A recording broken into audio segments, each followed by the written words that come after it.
आपके चाहे वो फर्स्ट ईयर का हो या सेकेंड ईयर का हो, ठीक है, कोशिका जो है काफी ज्यादा इंपॉर्टेंट चैप्टर है।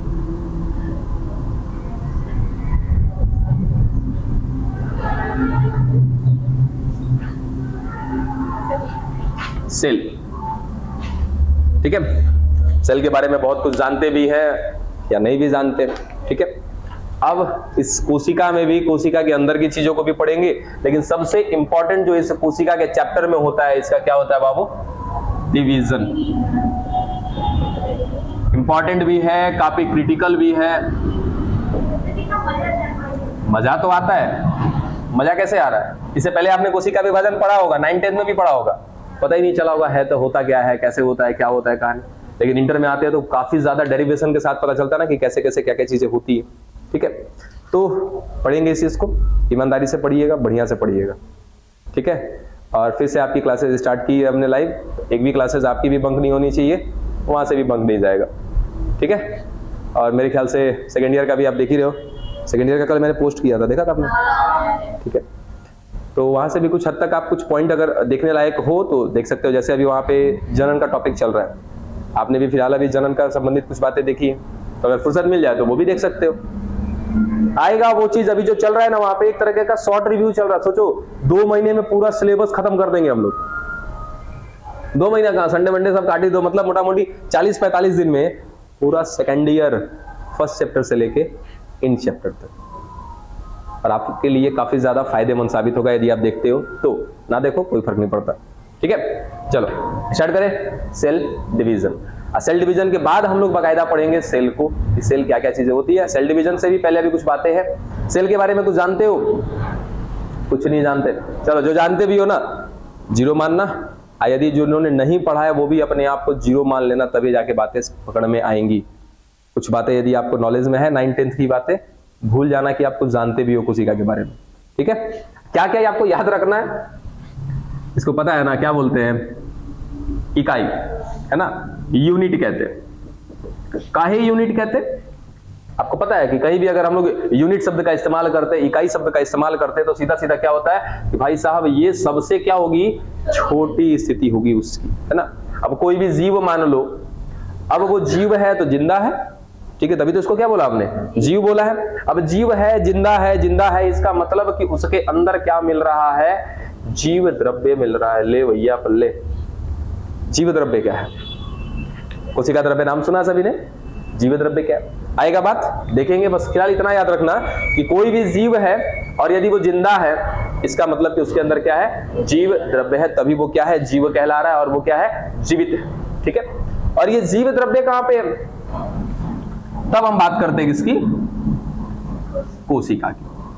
ये कोशिका के अंदर होता है क्या, जीव द्रव्य। अब किन किन चीजों को मिलाकर के कहते हैं जीव द्रव्य? तो कोशिका है, ठीक है। कोशिका किन किन चीजों से मिलकर के बना होता है बाबू? कोशिका में नॉर्मली केंद्रक, सभी को पता है कि कोशिका में क्या होता है, केंद्रक होता है। और क्या होता है, कोशिका द्रव्य होता है। और क्या होता है, कोशिका झिल्ली होती है ना। ये मुख्य चीजें। इसके अलावे भी बहुत कुछ है, कोशिकांग कोशिकांग है कोशिका के अंदर बहुत सारे, ठीक है। तो मुख्यतः इन 3 चीजों को मिलाकर के हम क्या बोल देते हैं बाबू, जीव द्रव्य का नाम दे दिया जाता है, ठीक है। तो नॉर्मली क्या क्या बातें समझ में आई कि कोई यदि मैं जीव की बात कर रहा हूं, उसके अंदर क्या होगा, कोशिका होगा। और कोशिका के अंदर मुख्यतः 3 चीजें तो होनी ही चाहिए, केंद्रक होना चाहिए, कोशिका द्रव्य होना चाहिए, और उसके बाद कोशिका झिल्ली होनी चाहिए। स्पेशली हम किसकी बात कर रहे हैं, ये जंतु की, ठीक है। आएगा पाठक का भी देखेंगे। कुछ बातें दिमाग में गई, नोट करने वाली काम बिल्कुल मत करिएगा, आराम से इत्मीनान से जो होगा किताब से देखिएगा, जरूरत पड़ने पे आपको लिखवा देंगे, बता देंगे। अब ये बात तो क्लियर कि जिंदा है, इसका मतलब कुछ तो है उसके अंदर, क्या है, कोशिका है। अच्छा, कोशिका में जो जीव द्रव्य बोला था ना, जीव द्रव्य को इंग्लिश में कहते हैं प्रोटोप्लाज्म। क्या बोला, प्रोटोप्लाज्म। और कोशिका द्रव्य को क्या कहते हैं, साइटोप्लाज्म, ठीक है। चलो अब बोला इकाई है, इकाई है इसका मतलब कि कोई भी जीव, जैसे एग्जांपल के रूप में ले लेते हैं मनुष्य को ही ले लो, ये एक मनुष्य है। ये मनुष्य जो होते हैं क्या है, बहुत ही ज्यादा विकसित प्राणी है ना। हम लोग क्या है, बहुत ही ज्यादा विकसित प्राणी है, हम लोगों से ज्यादा कोई विकसित नहीं है। तो हमारा शरीर भी कहीं ना कहीं किससे बना होगा, इकाई से बना होगा। वो इकाई कौन है? कोशिका है। और हमारी कोशिका भी क्या होगी बच्चा? बहुत ज्यादा विकसित होगी। हाँ आइए, ठीक है, हमारी कोशिका भी क्या होगी? देखो, जो जीव जितना ज्यादा विकसित होगा उसकी कोशिकाएं भी क्या होंगी? उतनी ही ज्यादा विकसित होगी। हम लोग क्या बहुत ही ज्यादा विकसित प्राणी हैं, तो हमारे अंदर की मिलने वाली कोशिका भी क्या होगी? बहुत ही ज्यादा विकसित होगी। अब विकसित मतलब क्या होता है? विकसित किस रिस्पेक्ट में कह रहे हैं, किस भाव में कह रहे हैं कि भैया ये हमारी कोशिका विकसित है? हमारी कोशिकाएं बहुत टैलेंटेड हैं। आप अपने आप को टैलेंटेड कब कहोगे? जब आप लगभग सारे काम कर सकते हो, तब आप ऐसे व्यक्ति को क्या कहते हो? टैलेंटेड है वो। जरूरत पड़ने पे साइकिल है, साइकिल में कुछ प्रॉब्लम हुआ खुद से बना लिया, मोटरसाइकिल में कुछ प्रॉब्लम हुआ खुद से बना लिया, घर पे खाना बनाना है खुद से बनाना, मतलब ओवरऑल सारा काम हम मैनेज कर रहे हैं, तब क्या भैया टैलेंटेड है, सब कुछ है। वैसे ही जो हमारी कोशिका होती है ना, वो एक एक काम कर लेती है हमारी। इसकी वजह से क्या बोलते हैं कि मनुष्य बहुत ज्यादा विकसित है। मनुष्य विकसित नहीं है, मनुष्य की कोशिकाएं विकसित है। ठीक है, अच्छा एक बात और बताओ, मैं बात कर रहा हूं या मेरी कोशिकाएं बात कर रही है? मैं भोजन कर रहा हूं, मेरी कोशिकाएं भोजन है ना। मैं एक माध्यम हूं, ठीक है, मैं एक माध्यम हूं उन तक भोजन पहुंचाने का, ठीक है, लेकिन मेनली कौन सब कुछ कार्य कर रहा है बाबू? कोशिका। इसीलिए एक दूसरा शब्द आता है क्या, कि जो कोशिका होती है वो संरचनात्मक और क्रियात्मक इकाई है। ठीक है, संरचनात्मक मतलब कि स्ट्रक्चरल, एंड क्रियात्मक का मतलब फंक्शनल। ठीक है, तो कोशिका को क्या कह देते हो कि कोशिका जो है संरचनात्मक और क्रियात्मक इकाई है, तीनों बातें एक साथ। इकाई है ये पता चल गया कि जीव का सबसे शरीर में मिलने वाला जो सबसे छोटा चीज है वो कौन है? कोशिका। इसलिए क्या बोल दिया? इकाई। अब कोशिका संरचनात्मक है भाई साहब, कोशिका के अंदर बहुत सी संरचना मिलती है, केंद्रक मिलता है, कोशिका द्रव्य मिलते हैं, उसके अंदर माइटोकॉन्ड्रिया है, सब कुछ बहुत सारा कुछ है। ठीक है, इसलिए क्या बोला? संरचनात्मक है।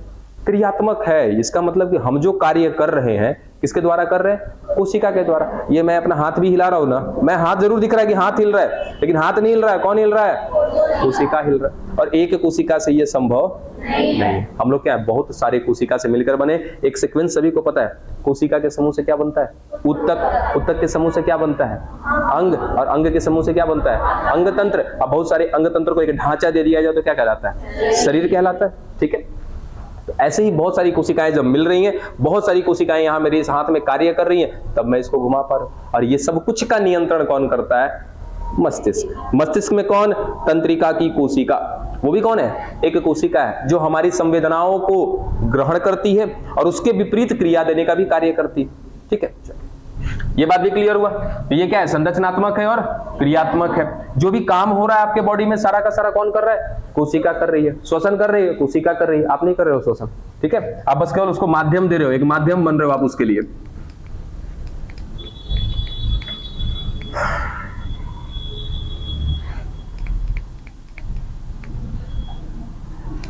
और कोशिका कितनी बड़ी हो सकती है, कितनी छोटी हो सकती है, ये बात। तो कोशिका लंबी होती है, कोशिका सबसे छोटी भी है, और कोशिका सबसे बड़ी भी है। अब ये सब मैं लिख नहीं रहा हूं, बोल देता हूं, सुन लीजिएगा। ठीक है, सबसे लंबी कोशिका कौन सी है? तंत्रिका की कोशिका। मैं अगर मनुष्यों की बात करूं तो सबसे लंबी कोशिका तंत्रिका की कोशिका। ठीक है, और ये भी बात याद रखना कि तंत्रिका की कोशिका विभाजन नहीं करती। ठीक है, अगर हम बचपन में जन्म लिए थे और हमारे अंदर 1000 तंत्रिका की कोशिका है ना, तो आज भी 1000 तंत्रिका की ही कोशिका होगी, बस साइज में क्या हुई होगी? थोड़ी सी लंबी हुई होगी, बस। हाँ बिल्कुल, सेंट्रोसोम नहीं होता है। ठीक है, दूसरा, सबसे बड़ी कोशिका की बात करें अगर मैं मनुष्यों में, तो मनुष्यों में सबसे बड़ी कोशिका अंडाणु। ठीक है, सबसे छोटी कोशिका शुक्राणु। ठीक है, तो सबसे छोटी कोशिका नर में पाई जाती है शुक्राणु के रूप में, और सबसे बड़ी कोशिका मादा में पाई जाती है अंडाणु के रूप में। अगर विश्व स्तर पे बात करें, विश्व स्तर कहने का मतलब कि सभी जीवों को मिलाकर के मैं बात करूं यदि, तो सभी जीवों में सबसे बड़ा कोशिका कौन हो जाएगा? शुतुरमुर्ग का अंडा। ठीक है, अब यहां से एक बात आता है कि आपने कोशिका देखा है? कतई कई बार देखा है हमने कोशिका। ठीक है, ऐसे इन कोशिकाओं को तो आपने नहीं देखा है। ठीक है, हालांकि लास्ट टाइम पे हमने माइक्रोस्कोप में देखा था कोशिका को। ठीक है, ये कोशिका का कोई खास शेप साइज नहीं होता है, कोई जरूरत नहीं है कि वो हमेशा गोलाकार ही होगी। हालांकि नॉर्मली पढ़ते वक्त हम लोग हमेशा क्या बनाते हैं? गोलाकार बनाते हैं, लेकिन कोई जरूरी नहीं है कि कोशिका गोलाकार ही होगी। उसके बाद सबसे छोटी कोशिका की बात करें तो माइकोप्लाज्मा। ठीक है, ये सब कुछ कुछ बातें याद रखिएगा। अब उसके बाद अगर मैं जीव की बात करूं कि कोई भी जीव जो होता है, ये दो तरीके का जीव होता है। एक होता है एकल कोशिकीय जीव, दूसरा होता है क्या, बहु कोशिकीय जीव। इंग्लिश में कहते हैं क्या, यूनि सेलुलर ऑर्गेनिज्म, और इसको कहते हैं मल्टी सेलुलर ऑर्गेनिज्म। ठीक है, अब इसका मतलब क्या, देखो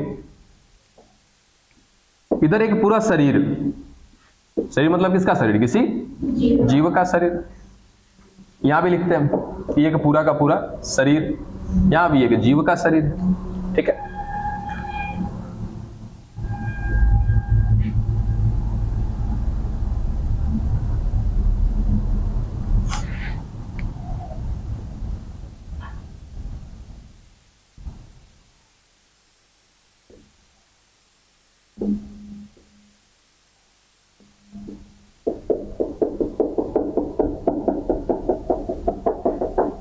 ठीक है।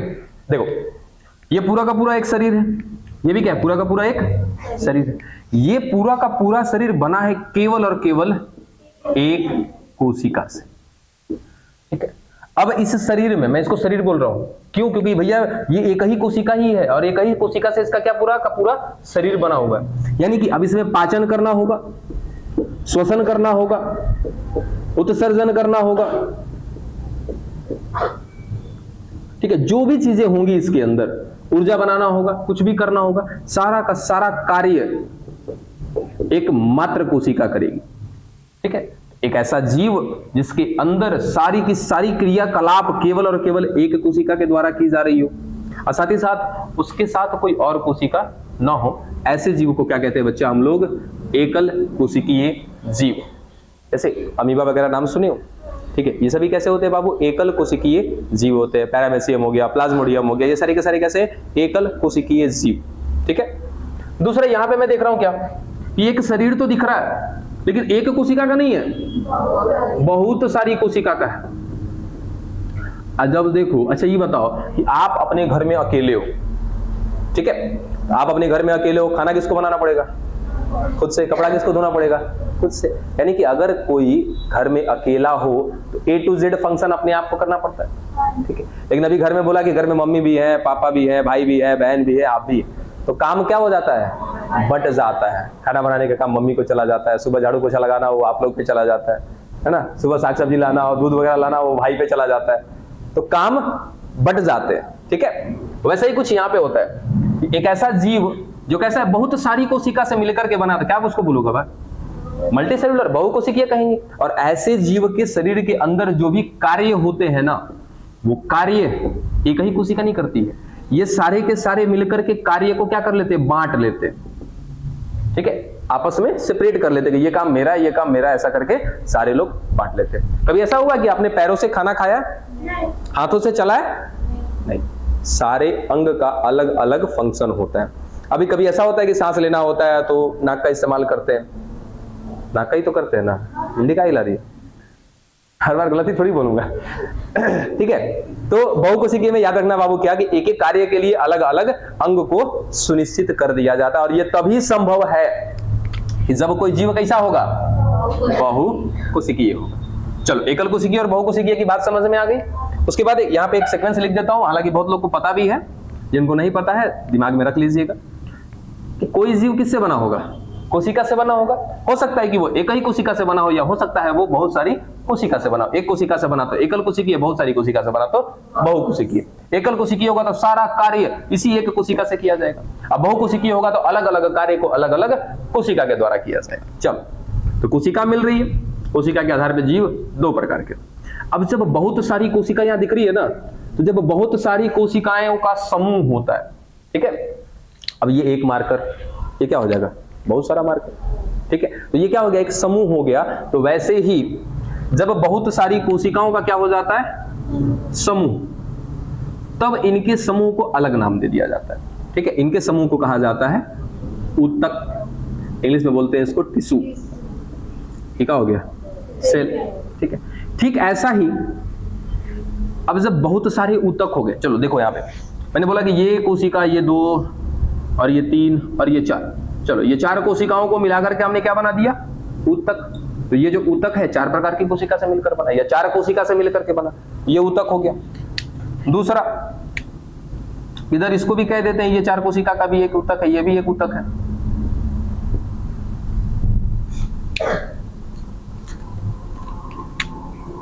चलो ये भी ऊतक है। ठीक है, अब क्या मैं इसका समूह बना दूं, बन सकता है इसका समूह।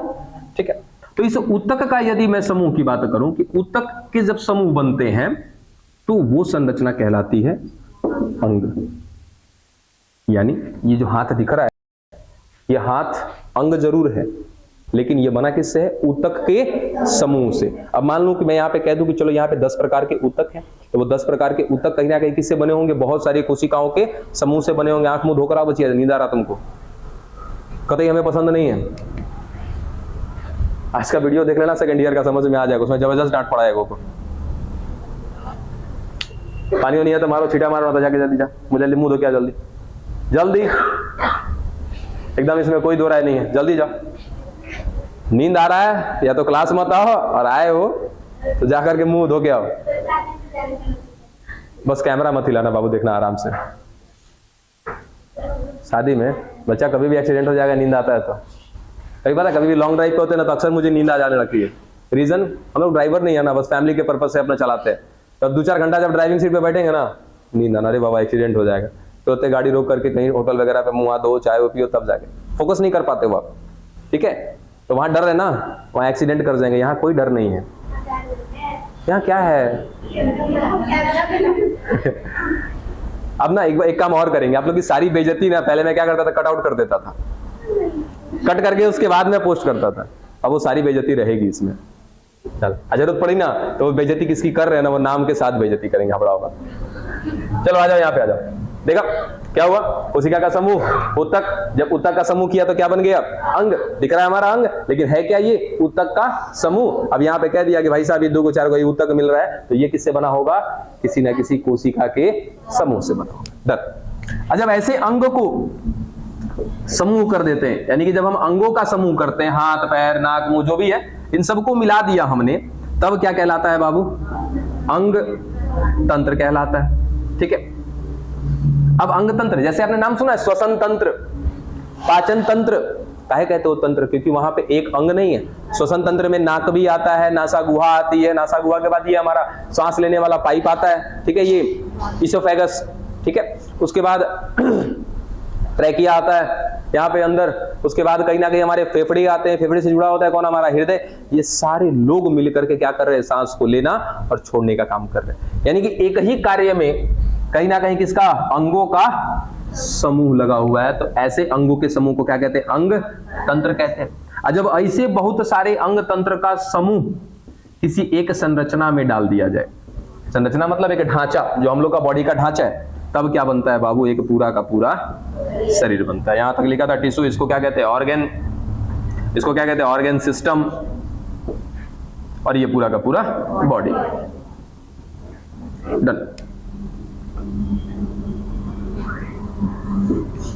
क्लियर, यहां तक की बात एकदम, किसी को कोई आपत्ति, कोई डाउट नहीं, मिटा दें इसको।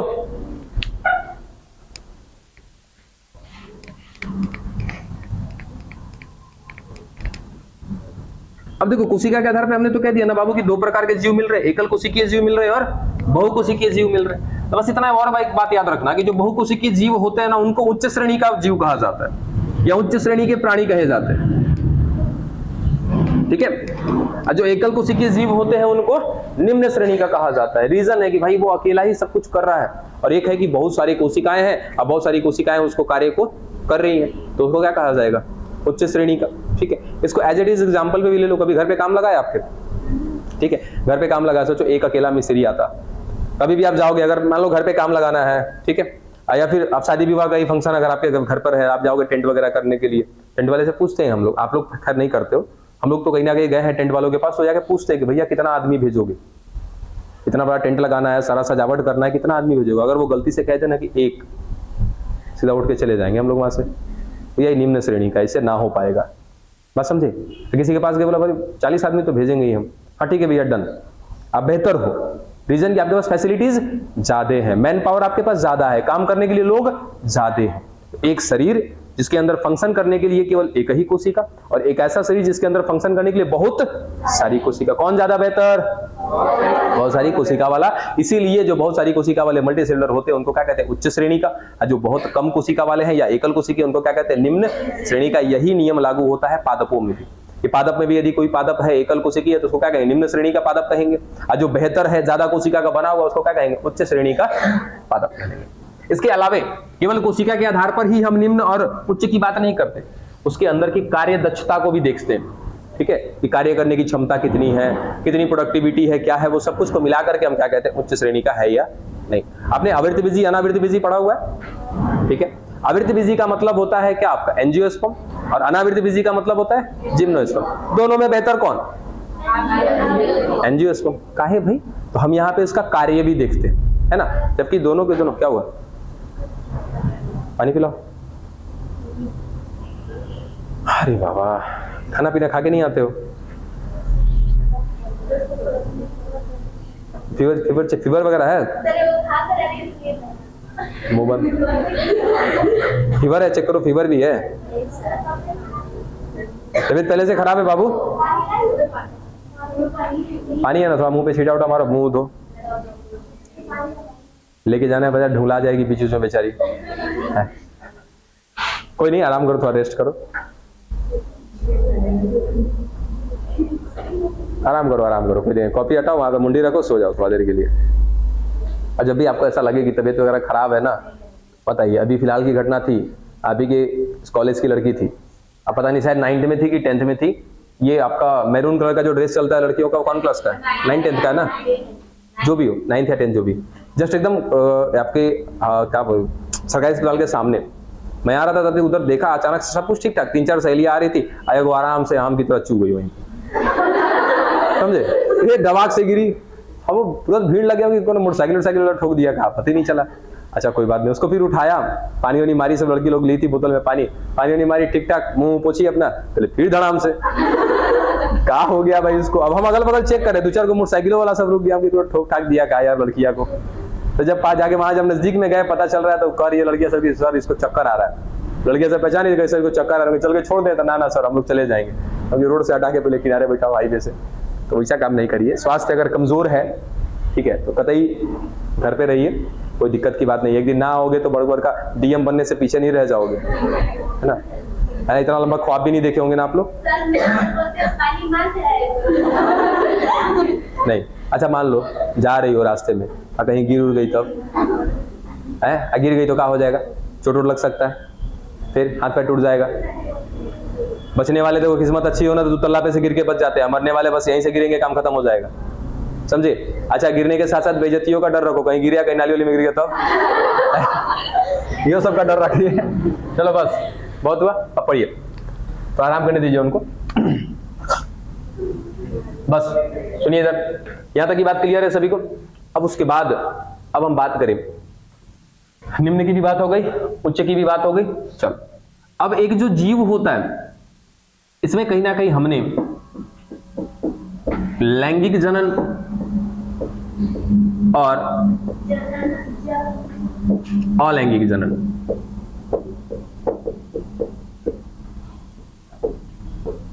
अभी आपने इसके बारे में अलैंगिक जनन को तो अच्छे से पढ़ लिया, कोई दिक्कत नहीं है।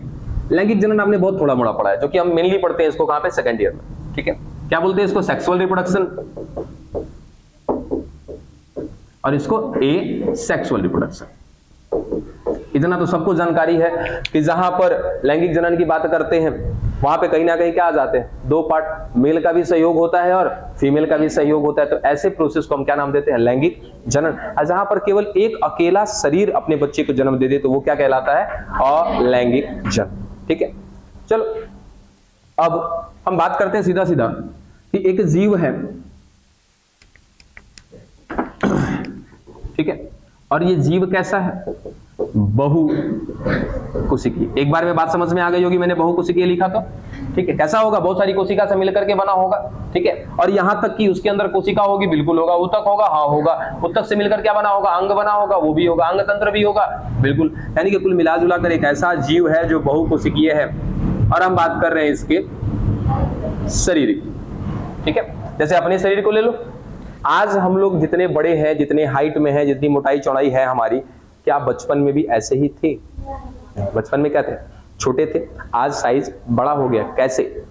तो हमारे अंदर कोशिका की संख्या बढ़ी, है ना। अब सिंपल सा लॉजिक है कि भैया पॉकेट है, पॉकेट में सामान भरते जाओगे, पॉकेट क्या होता जाएगा, फूलता जाएगा, फटेगा नहीं, फूलता जाएगा, ठीक है। तो फूल रहा है मतलब कि आकार में बढ़ रहा है, इन द सेंस कि आप अंदर कुछ भरते जा रहे हो, ठीक है। तो एक जीव जिसका शरीर बचपन में क्या था, छोटा था, अभी कुछ दिनों के बाद, कुछ सालों के बाद अब ये आकार में बड़ा हो गया। कैसे? इसके अंदर जो कोशिका की संख्या थी ना,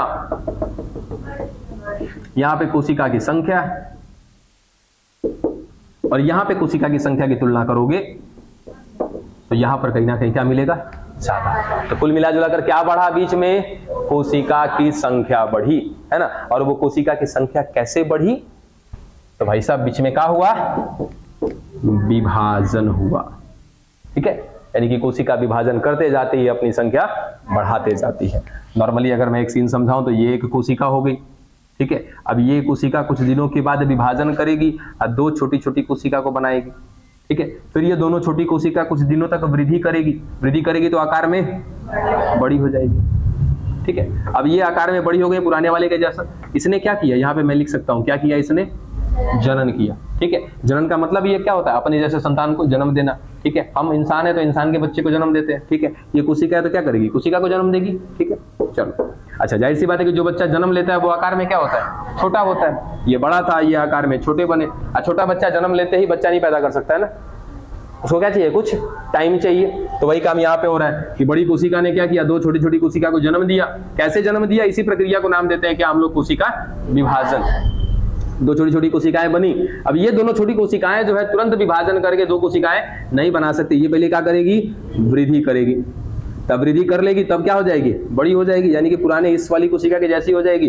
अब ई क्या कर सकती है, विभाजन कर सकती है। सोचो शुरुआत कहां से किया था, एक कोशिका से, अंत में कितने मिले, 4 कोशिका। ऐसा विभाजन हमारे शरीर में बचपन से ही चलता रहता है। बचपन छोड़ो, जब हम माँ के गर्भ में थे ना, तभी से ये विभाजन चल रहा है, ठीक है। अच्छा, अभी हमने कह दिया कि मनुष्य कैसा होता है, बहु कोशिकीय होता है। क्या हम लोग कभी एकल कोशिकीय थे? इसका जवाब भी पता है आपको, बिल्कुल थे। कब, कि जब हम लोग युग्मनज के रूप में थे, है ना। जब माँ के शरीर में युग्मनज के रूप में थे, तो माँ के शरीर में भी कहाँ, फैलोपियन ट्यूब में। फैलोपियन ट्यूब से बाहर निकलते वक्त ही हम लोग बहुकोशिकीय हो जाते हैं। आएगा वो चीज भी। फैलोपियन ट्यूब में क्या होता है, अंडाणु इंतजार कर रहा होता है किसका, शुक्राणु का। जैसे ही वो मिल जाते हैं, निषेचन हो जाता है, युग्मनज बन जाता है। तो युग्मनज कैसा होता है, मात्र एक कोशिका होती है केवल, ठीक है। अब वहीं से धीरे धीरे फैलोपियन नलिका से धीरे धीरे गर्भाशय की ओर बढ़ने लगता है युग्मनज, और उसी में स्टार्ट हो जाता है भ्रूणोद्भव। किसी को याद है भ्रूणोद्भव का मतलब क्या होता है? जब युग्मनज एकल कोशिकीय है, अब भ्रूण जो होता है बहुकोशिकीय है। युग्मनज लगातार विभाजन करता जाएगा और युग्मनज एकल कोशिकीय से कैसा बनता जाएगा, बहुकोशिकीय। तो युग्मनज से बहुकोशिकीय संरचना बनना ही क्या कहलाता है, भ्रूणोद्भव। और जो बहुकोशिकीय संरचना बनती है उसको नाम दिया जाता है भ्रूण। कुल मिला जुला कर इधर युग्मनज, इधर भ्रूण। युग्मनज कैसा, एकल कोशिकीय, उसके बाद भ्रूण कैसा, बहुकोशिकीय। तो हम ऐसा कह सकते हैं क्या, युग्मनज से भ्रूण बनने की प्रक्रिया क्या कहलाती है, भ्रूणोद्भव कहलाती है। इंग्लिश में कहते हैं एम्ब्रियोजेनेसिस, ठीक है।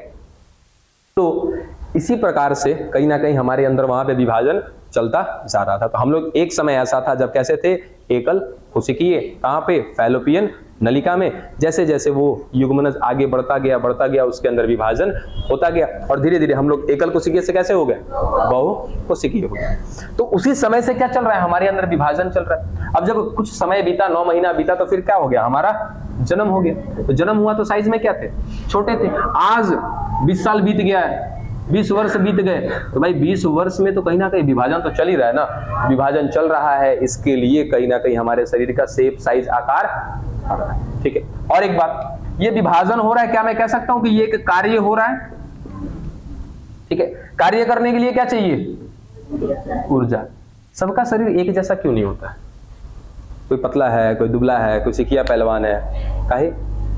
रीजन कि जो भी हम भोजन लेते हैं ना, वो भोजन भी हमारे शरीर के लिए बहुत मायने रखता है। ठीक है, अब भोजन के साथ साथ शरीर का एक अपना दक्षता भी होती है, आनुवांशिकी भी इस बीच में आ जाती है। ये आनुवांशिकी भी मायने रखती है। अब ऐसा नहीं है कि पिताजी पतले दुबले तो हम एक ही बार मोटा जाएंगे, ऐसा नहीं होता। हमारे वंशज भी मायने रखते हैं कि उनके अंदर कैसे लक्षण है, उनके कोशिका के कैसे लक्षण है। यदि पिताजी अगर हमारे मोटे तगड़े हैं, ठीक ठाक है, हेल्थ में, स्वास्थ्य में बढ़िया है, तभी हमारा भी स्वास्थ्य वैसा होगा। ठीक है, तो नॉर्मली यही देखा गया कि जैसे माता पिता होते हैं वैसे ही क्या होते हैं, उनके बच्चे भी होते हैं। अब ऐसा नहीं कि माता पिता दुबले हैं, बच्चा मोटा हो गया, तो ऐसा कुछ उल्टा मत सोच लेना कि उनका बच्चा नहीं है, उन्हीं का है ना। होता क्या है, उनके माता पिता को देखो। ठीक है, अगर मैं अपने आप को कहूँ, सपोज मेरे ऊपर एग्जांपल ले लो, तो मेरी माता जी गोरी हैं, पिताजी गोरे हैं, हम सामने कैसे हो गए भाई? तो पता चला कि मेरे दादा और मेरी दादी जो थे गोरे थे। ठीक है, तो हाँ नहीं, सॉरी, हाँ दादा दादी, एक मिनट, हाँ दादा दादी मेरे गोरे थे। और मैं जब अपनी नाना नानी की बात कर रहा हूं तो नाना भी गोरे हैं, लेकिन नानी सावली। कोई तो पीढ़ी में मिला ना ऐसा, उन्हीं से लक्षण आया ना हम तक। नाना नानी से लक्षण मम्मी में गया, है ना, दादा दादी से लक्षण मेरे पिताजी में गया, अब पिताजी का लक्षण और माताजी का लक्षण मेरे अंदर आया, तो कहीं ना कहीं से लक्षण घूम फिर कर आ जाता है। ठीक है, तो नॉर्मली जो हमारे शरीर का आकार होता है वो किस पर निर्भर कर रहा है? कोशिका की संख्या पर। और कोशिका की संख्या निर्भर किस पर कर रही है? विभाजन पर। और विभाजन करने के बाद वो कोशिका कितना हद तक वृद्धि करती है वो निर्भर करता है उनके कार्य पर, और उनका कार्य निर्भर करता है उनके ऊर्जा पर। ऊर्जा निर्भर करती है किस पर? भोजन। समझे? तो कुल मिलाकर भोजन अच्छा करना चाहिए। ठीक है, तेल मसाला बहुत बढ़िया से खाना चाहिए। चलो, यहां तक की बात समझ में आई?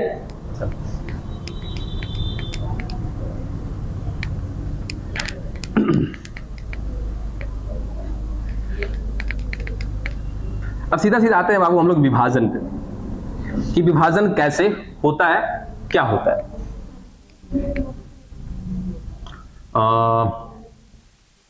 या जंतु को भी हटा देते हैं, जब देखेंगे जंतु तो लिख देंगे ना। बात बंद। देखिए, ज्यादा दिक्कत होगा तो बताना बच्चा, बाकी आराम करो। देखो कौन गुनगुना रहा है, और आई थिंक मैं आवाज पहचानता भी हूं।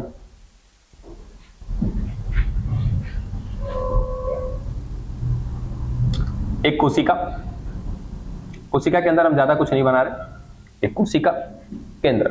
ठीक है, पहले कोशिका को थोड़ा बहुत समझ लेते हैं, उसके बाद विभाजन की ओर चलते हैं। तो कोशिका हो गया, उस कोशिका के अंदर क्या हो गया? केंद्रक हो गया। एक और कोशिका बनाते हैं, इसके अंदर केंद्रक नहीं बनाते। ठीक है, एक कोशिका जिसके अंदर केंद्रक है, एक कोशिका जिसके अंदर केंद्रक नहीं है। अब इसके अंदर कोशिका द्रव्य भी बना देते,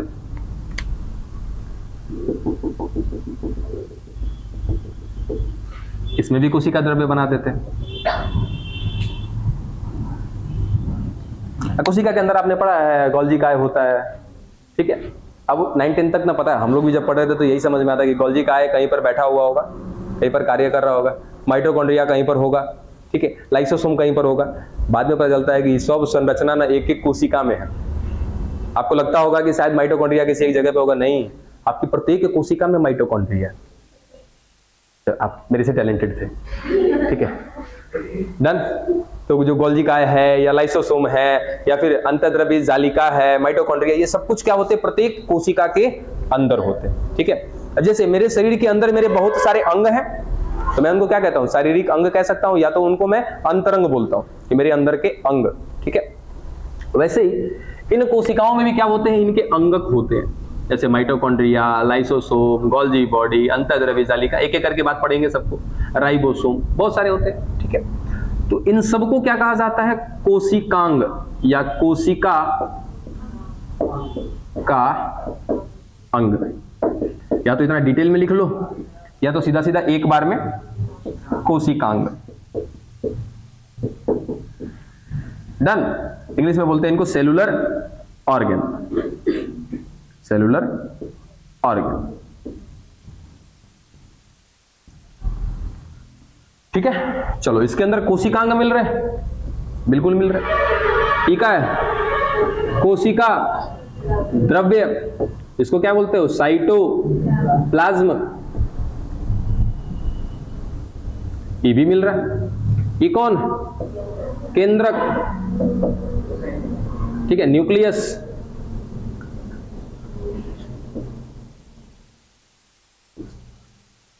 ये न्यूक्लियस भी मिल रहा है, ठीक है, ये सब कुछ मिल रहा है किसमें, एक कोशिका में। और याद रखना बाबू कि ये सब कुछ जिस कोशिका में मिलता है ऐसे कोशिका को नाम दिया जाता है यूकैरियोटिक, ठीक है, यूकैरियोटिक कोशिका, ठीक है। और ये कहाँ रहा, केंद्रक, ठीक है। केंद्रक में याद रखना बाबू कि आपके अंदर गुणसूत्र है, ठीक है। गुणसूत्र क्या है, कैसे काम करता है, क्या चीज है, वो अभी कुछ नहीं जानते, जानते तो अच्छी बात है। बस इतना याद रखना कि जो हमारे अंदर गुणसूत्र होते हैं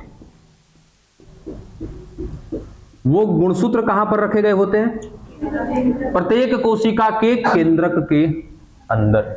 हमारे गुणसूत्र कहां है, प्रत्येक कोशिका में है। अब प्रत्येक कोशिका में कहां है, उसके केंद्रक में है।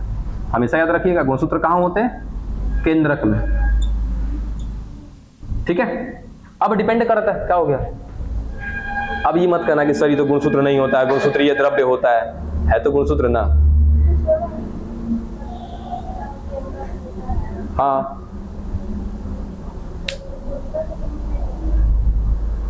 आपके शरीर में कितनी कोशिका है, एक अनुमानता अगर मान लिया जाए, कुछ एक डेटा बताइए, कुछ भी मान करके, 1000, ठीक है, चलो 1000 आपके अंदर कोशिका है, 1000 केंद्रक होगा, उस 1000 केंद्रक में क्या होंगे, गुणसूत्र होंगे। बात समझ में आई? तो इसीलिए बोला क्या कि प्रत्येक कोशिका के केंद्रक में क्या पाया जाता है, गुणसूत्र पाया जाता है, ठीक है। ऐसा मत सोचना कि किसी एक जगह पे गुणसूत्र होता है हमारा, नहीं। और कितना होगा गुणसूत्र, तो हर जीव का अपना गुणसूत्र की संख्या अलग अलग होती है। हमारे अंदर कितनी होती है, 23 जोड़ी, या तो फिर क्या कह देते हैं 46, या तो 46 कह लो या 23 जोड़ी कह लो। तो हर कोशिका के जो केंद्रक होगा उस हर केंद्रक में क्या मिलेगा, 23 जोड़ी ही मिलेगा। एक को ना तो 19 मिलेगा ना 20 मिलेगा। बात समझे, एकदम एक्यूरेट उतना ही मिलेगा। कहां पर मिलेगा, केंद्रक में। कौन सा केंद्रक में, तो हमारे शरीर में जितनी भी कोशिका होगी ना, उन सभी कोशिका के जो केंद्रक होगा उस केंद्रक में उपस्थित होगा कौन, हमारा गुणसूत्र, ठीक है। और इसी गुणसूत्र को हम लोग एक नाम देते हैं, आनुवांशिक पदार्थ।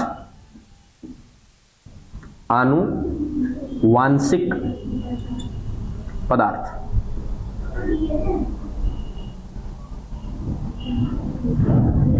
आए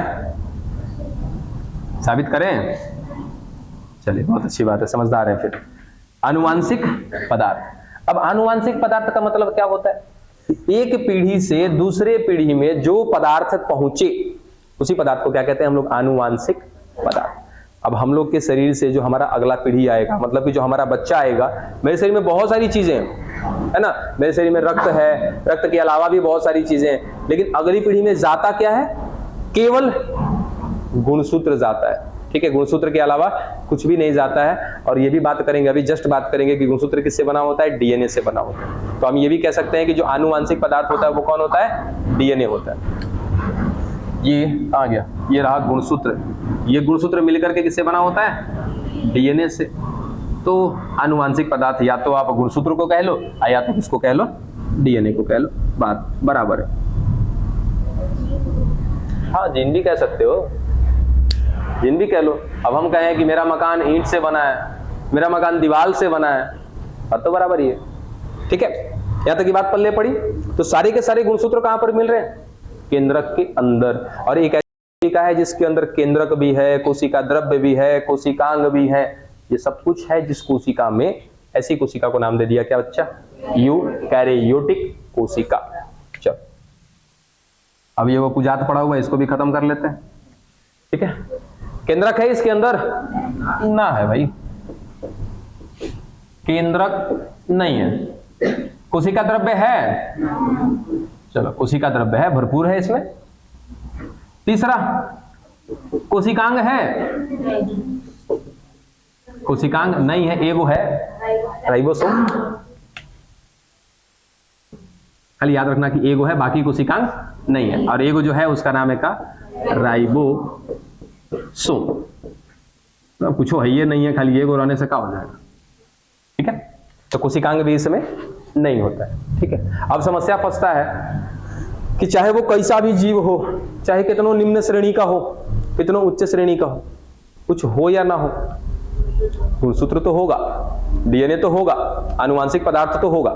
ठीक है, चाहे मैं डीएनए कहूं या गुणसूत्र कहूं, आनुवांशिक पदार्थ कहूं, ये सब कहीं ना कहीं एक ही चीज को दर्शाते हैं। ठीक है ना, तो ये सारी चीजों जो भी हमने कहा, मुख्यतः डीएनए या कहो या गुणसूत्र को, ये तो होना ही है, चाहे कोशिका कितनो निम्न श्रेणी का हो या कितनो उच्च श्रेणी का हो। ठीक है, कहाँ होता है, अभी अभी बात किया था कि ये जो आनुवांशिक पदार्थ होता है, जो डीएनए होता है, जो गुणसूत्र होता है, वो कहाँ पर होता है? केंद्रक में। यहाँ पे केंद्रक है क्या? तो कहाँ पे होगा? कोशिका द्रव्य में कहीं पर घूम रहा होगा। ठीक है, इसी कोशिका के द्रव्य में केंद्रक है ही नहीं, लेकिन डीएनए तो होगा। ये देखो, इसका डीएनए, या मैं इसको या तो डीएनए कह लूं, या इसका गुणसूत्र कह लूं, या फिर इसका आनुवांशिक पदार्थ कह लूं।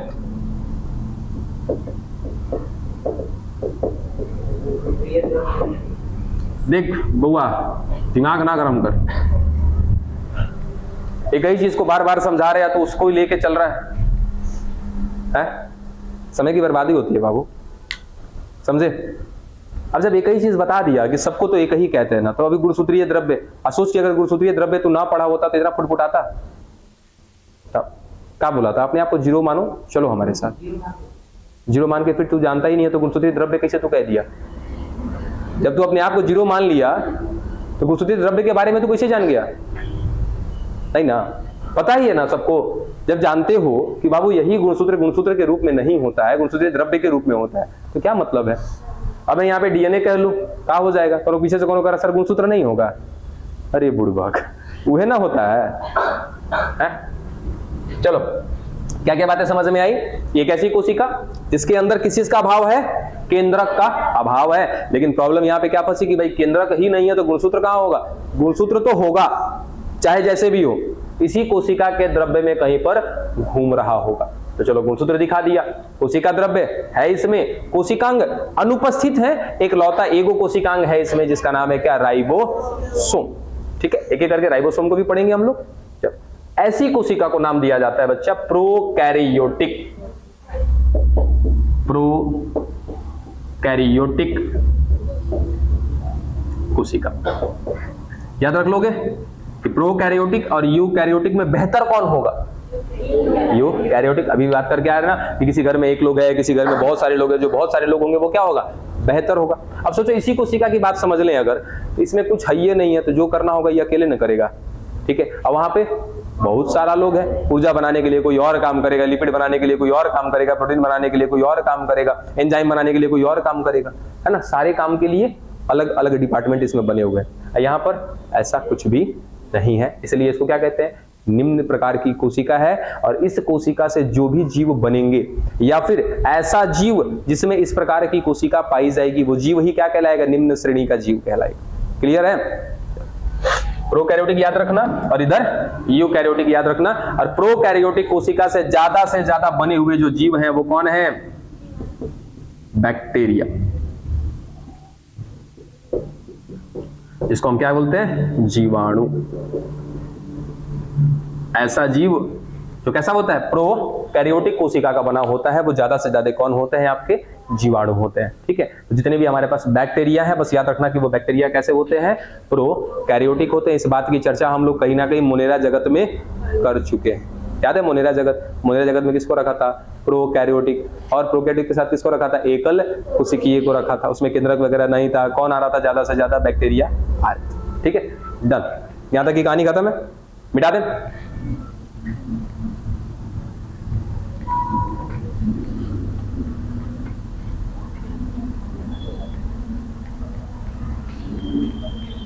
चलो अब बढ़ते हैं बच्चा हम लोग कोशिका विभाजन की तरफ। अरे बाबा है? क्या हुआ?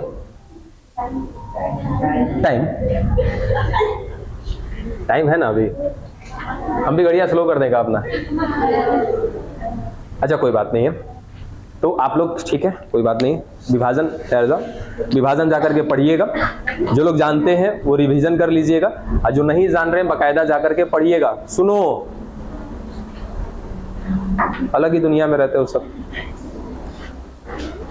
अब कोशिका विभाजन में जाकर के पढ़ना, कोशिका विभाजन दो तरह का होता है। जो नहीं जानते वो लोग सुनिए, जो जानते हैं उनको पहले से पता है, इसीलिए सब फुटफुटा रहा है इतना। अभी दांत चिहारेगा सब, अभी हड़ाओ ना, खाली ये चैप्टरवा पर फुटफुटाएगा सब। अब वो चैप्टरवा में कहता ना, जहां तक कोशिका विभाजन है ना, तो है तक वो कोशिका नहीं है। हाँ कोशिका है, और कोशिका मतलब पूरा मिला जुला के इस चैप्टर तक सब सारे के सारे फुटफुटाने वाले हैं। इसके बाद ले बतीसी गुल ना चेयर ले रहते होगी, अब आगे कौन सा टॉपिक आ जाएगा, क्या सर बता देंगे। तो जानते हो अच्छी बात है, जो नहीं जानते हो ध्यान रखना कि कोशिका विभाजन दो चरणों में संपन्न होता है, पढ़ना इसको मिलेगा। एक होता है कोशिका द्रव्य का विभाजन, और कोशिका द्रव्य विभाजन से पहले होता है केंद्रक का विभाजन। तो पहले आएगा केंद्रक विभाजन, फिर आएगा कोशिका द्रव्य का विभाजन। केंद्रक विभाजन कराने के लिए, कोशिका द्रव्य विभाजन कराने के लिए बीच में आते हैं बहुत सारे चरण। इन चरणों का जिक्र होगा इस चैप्टर में। तो चरण को मत याद करना कि कौन सा चरण में क्या होता है, केवल चरण याद करना कि कौन से चरण के बाद कौन सा चरण आता है। समझे क्या बोले? स्टेप्स अब बखूबी पता है, प्रोफेज, मेटाफेज, एनाफेज, टेलोफेज। समसूत्री के लिए अर्धसूत्री में आएंगे तो prophase first, metaphase first, anaphase first, telophase first, prophase second, metaphase second, anaphase second और टेलोफेज सेकंड। प्रोफेज फर्स्ट में कितनी अवस्था? 5 अवस्था, लिप्टोटिन, जाइगोटिन, पैगाटिन, डिप्लोटिन, डायाकाइनेसिस। ठीक है, इस तरीके से कम एक स्टेप बना लेना अपना, दिमाग में चल जाए। हिंदी में भी दिया होगा आपको, पूर्वावस्था, मध्यावस्था, पश्चावस्था, अंत्यावस्था, है ना। उसके बाद प्रोफेज फर्स्ट में लिप्टोटिन, जाइगोटिन, पैगाटिन, डिप्लोटिन, डायाकाइनेसिस, लिप्टोटिन, तनुपट, स्थूल, हम घबरा जाते हैं, युग्मपट। अरे बस सबको पता है, ये सब कुछ थोड़ा सा देख लीजिएगा। ठीक है, चलो।